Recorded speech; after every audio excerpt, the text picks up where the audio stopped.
Start. भारतीय लोक संस्कृति की एक मुखरतम कलाकार तीजन बाई की विदाई अपूरणीय क्षति है।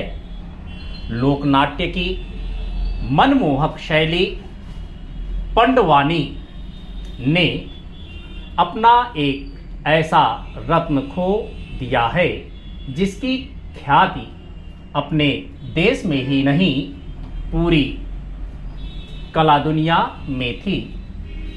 केवल छत्तीसगढ़ ही नहीं, भारत की भी अपनी एक पहचान खो गई है।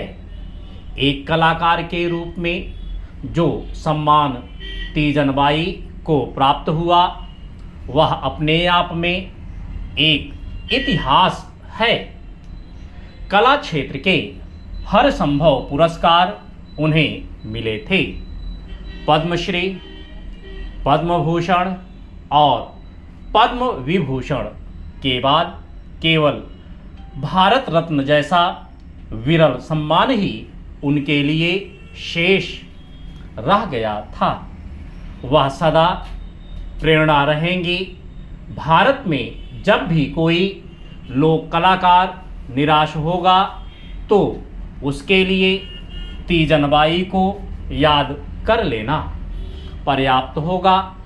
जो संघर्ष तीजन बाई ने किया था उसे सदैव याद रखने की जरूरत है। अनुसूचित जनजाति समाज से आने वाली तीजन बाई को पीछे रखने के लिए ना जाने कितने रोड़े बिछाए गए। जितने रोड़े दुनिया में बिछाए गए उतने ही रोड़े स्वयं उनके समाज के लिए समाज ने बिछाए। मात्र 12 की उम्र में विवाह कर दिया गया। वह जनजाति से बेदखल हो गईं। घर परिवार छूट गया पर पंडवानी को छोड़ने के लिए तैयार नहीं हुई। चेंज। भारतीय लोक कला में पंडवानी का स्थान अनूठा है।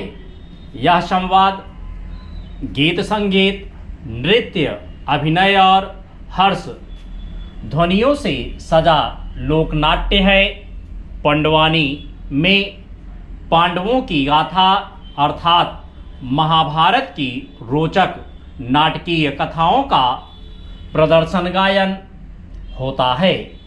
ध्यान रहे, तीजन बाई की लोकप्रियता से पहले झाड़ू राम देवांगन का नाम पंडवानी का पर्याय था।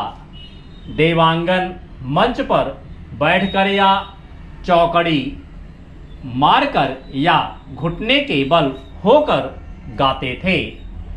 पंडवानी की इस वेदमती शैली से अलग तीजन बाई ने कापालिक शैली को अपनाया। तीजन बाई की आवाज में बहुत दम था। वह कथा सुनाते सुनाते पूरे उत्साह में आ जाती थीं।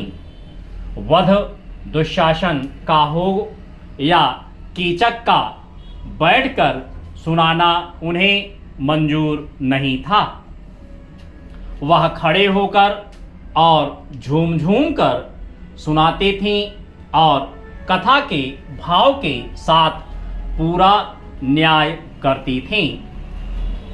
हाथ में तंबूरा लिए तीजन बाई स्वयं किसी महाभारत के योद्धा से कम नहीं लगती थीं। खूब जतन से सजाया गया तंबूरा कभी गदा हो जाता तो कभी धनुष तो कभी द्रौपदी के लंबे केश, कभी आकाश तो कभी जमीन तो कभी भगवान कृष्ण का पालना या पालकी। कोई आश्चर्य नहीं, झाड़ू राम देवांगन ने पंडवानी को जहां तक पहुंचाया